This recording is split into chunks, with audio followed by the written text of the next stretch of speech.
otro tiro, se le escapa el balón, da tiempo, se la juega, se acabó el partido. El Sueno Taronja sigue vivo. 5-76 y salvo que se la juegue Tomás, buen caballero no lo hace. Así finaliza el partido. 85-76, Valencia Basket a la final.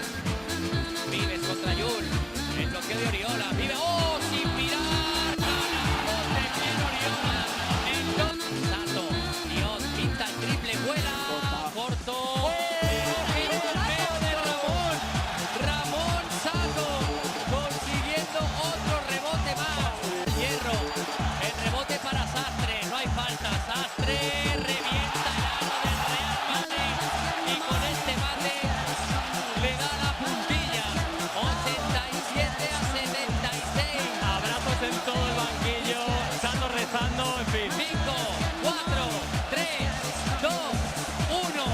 Valencia Basket es por primera vez en su historia campeón de liga.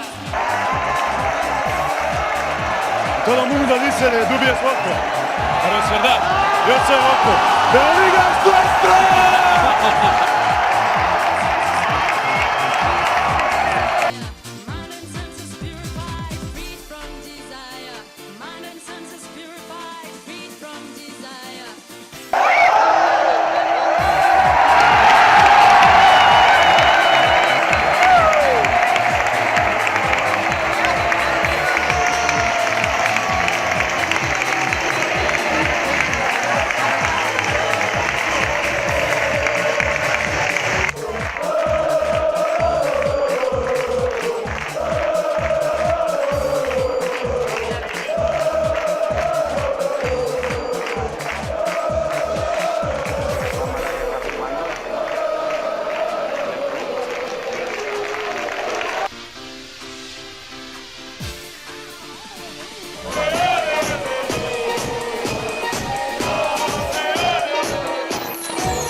donar el premi el més gros de tots, que és la Lliga ACB.